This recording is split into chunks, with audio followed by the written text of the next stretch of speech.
Have you ever wondered? Firstly, I want to ask all of you also. We think mostly enlightenment means peacefulness, being peaceful, being happy. We think that is what being enlightened means, being in a blissful state. But as Bhagwan Krishna continuously explains in Bhagavad Gita, how one should live his life, how one should see things, how one, the enlightened being, lives and embodies things. Now, the question being, we say no comparison, don't judge others, don't compare yourself with others, love everyone alike, see see God in other person, see yourself in other person. Now, these seems like worldly things, and you have a lot of words put together. But how does it look like in reality? Is it possible to be in a state where you don't do or think anything? Is it possible to be, for example, there is a fire outside, there's a lot of things that are happening. Around you, everybody is aggressive, upset, angry, yet on the inside, nothing happens to you. Is this possible? That is what real enlightenment looks like, right? So, we will talk about this. Imagine yourself with me, you are sitting next to a river. You're sitting next to a river, and now you're just watching the river. Let's close our eyes a little bit. So, we are sitting next to the river, and the river is flowing. I'm sitting on the beach. I'm watching the river, it's flowing. I'm watching on the banks of the river. Now, what's happening is either the river is flowing in a good way or in a bad way. Is it in a good direction? Or am I looking at the attributes like the river is so beautiful, it's so calming, it's so nice, or it's so aggressive, the water is flowing so heavy today. So, all of these things come inside of me when I see it.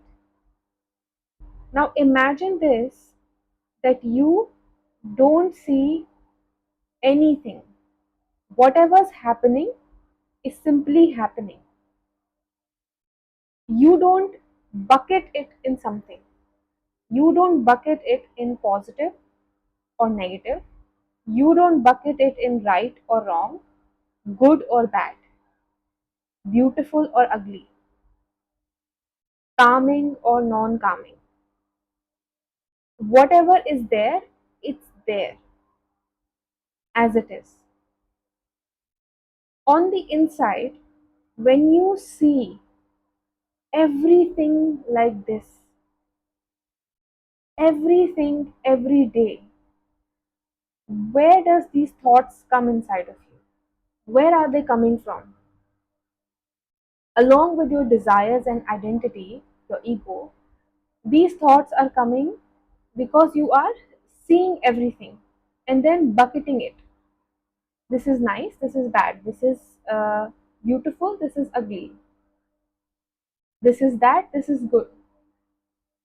Who defined this good, bad, ugly, non ugly? We humans decided it, right? Because we think a male peacock is beautiful, female peacock is not as beautiful as the male one. Who defined it? We defined it. You define the identity of beauty, the word definition. Does the peacock know? Does the peacock, for him, what does it mean? Peacock or peahen? For them, what does it mean? That means nothing to them.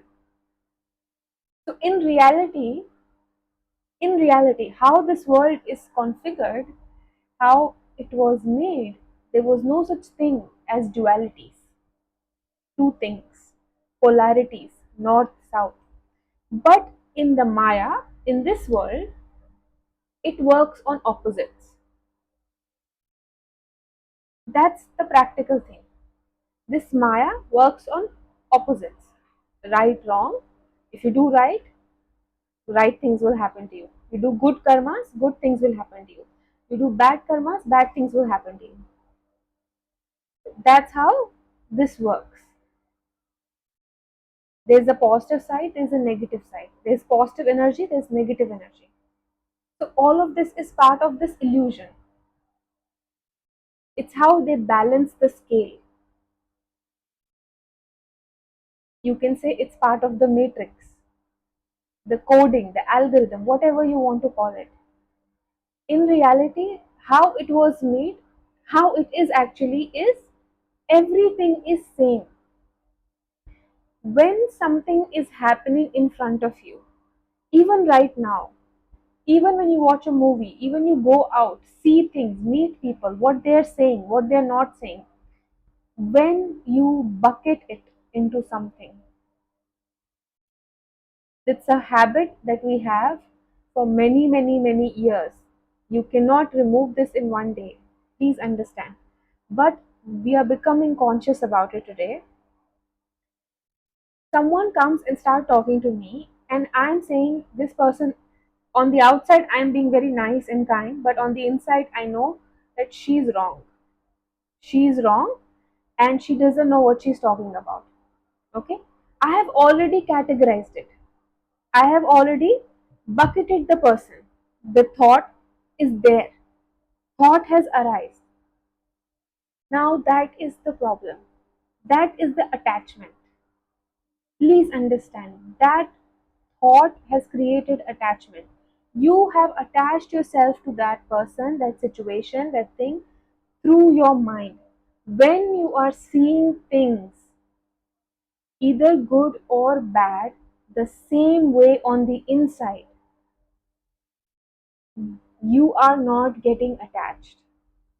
This state is called Tatastha. Being in this state is called Tatastha. That you are in a Tatastha state where you don't get affected of what is happening on the outside to what is happening on the inside. Yes, Deepak ji, you're saying something? No, no, it's automatically doing something. So, right now, let's say when we went into the river situation, how many such things happen in your life? Every second, something is coming in front of you, right?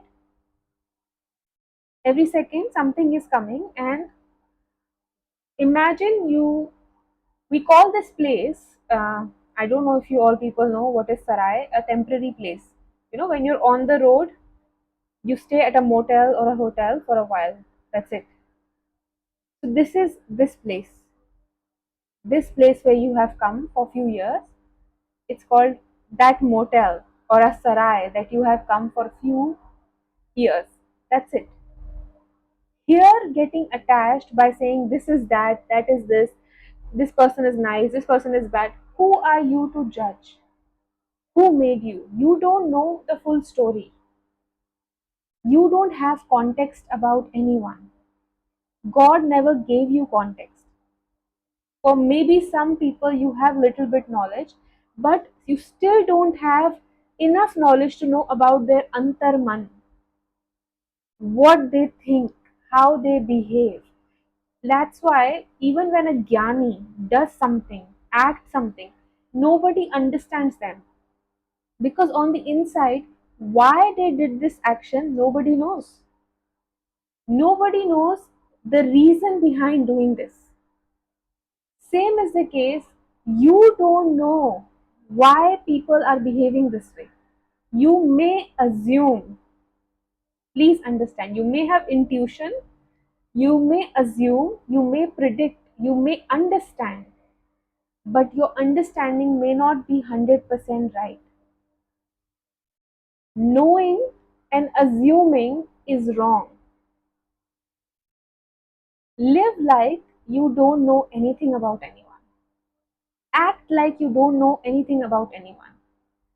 When you live like this, when you be like this, you are being like God. He doesn't judge. He has everyone, and everyone is doing different kinds of things. He has let Prakriti take over the karmic connections, even the punishment, non punishment. Let Prakriti handle. Who am I to interfere? That does not mean you stop working, stop talking, or stop doing anything. Please understand. It also doesn't mean if someone is doing a crime in front of you, you should just, oh, it's happening for the good. No. Please understand. This is an inner state where you are not connecting on the inside to what is happening on the outside.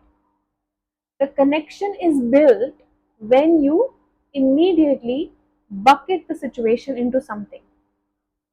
It could be being nice, being harmful, hurt, any of the things. When you say, I don't know what it is, let's see.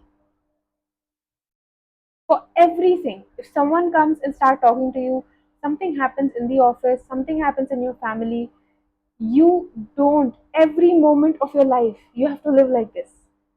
It's not just a situation has come. No. Every single moment you live like this, that you don't bucket things. You don't think about them. The thoughts disappear because there's nothing to think anymore. What will you think about? When a girl come in front of you, you say, oh, she's beautiful, she's very nice dress, her hair is nice, her eyes are so pretty. What is these things? These attributes you are defining, what are these things? These are form of judgment. In spirituality, these are a form of judgment. In real life, it's called beauty. You're admiring the person, right? But here, you are defining something good. That means there's something bad also in your eyes. Because good cannot stay without bad. Beauty cannot stay without ugly. This this core, this thing is core of Taoism. I don't know if you all know this. Lao Tzu, he was a very beautiful, and that's ironic I said that. He's a very divine saint of his time, and nobody knows where he went. So Taoism is created on duality, like all other Advaita Vedanta uh, science and other things. This is also created on duality, yin and yang in Chinese, you could say. That's how they define, right? Yin and yang, two polars. So this is also one of the myths that spiritual people who are walking on the spiritual path, they don't have negative thoughts, they don't have negative things.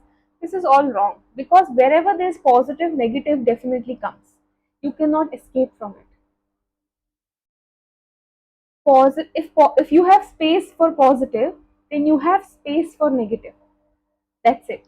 It's there no matter what you do, because if there is space, then anything can happen. If there is Atma and there's space, then Maya has both positive and negative. Same is you. But to go to that thoughtless state, you must not bucket things into anything. Everything that is happening, in the deep down, you should know it is happening for a reason that I am not aware of. And I have faith, which we covered in the last two sections of chapter 4. Faith is ultimately the highest thing. Because how will you do all of this without having faith? You need to believe in something that is invisible to the eyes. Without faith, how is it possible? That is why we must understand. And once we become Tatastha, which means unbiased, not taking any sides, unbiased, not taking any sides, in balance, neither here nor there, in a scale, then only you come to a state called Tatastha. Tatastha means the unified consciousness. That state where you say ultimate bliss exists is the state of God, which everybody calls state of that Tattvam Asi, Aham Brahmasmi. That state, Tatastha, where you are, everyone is me. For that to happen on the inside, first you should stop judging. Judgment is what is making you separation from yourself. Defining things into good, bad, positive, negative, nice, not nice, happy, sad is what is separating you from yourself, because you still think all of this is real. Now that is why God never judges, because he sees everyone as normal. It's just me. There's no separation. There's no you, there's no I. There's just one. And to reach that state, that is what everybody calls enlightenment. We have to do first Tatastha state of our mind and then going to the Katastha state. And this is what root of Upanishad is, which is called Tattvamasi. What you are is what I am. Then who are you judging?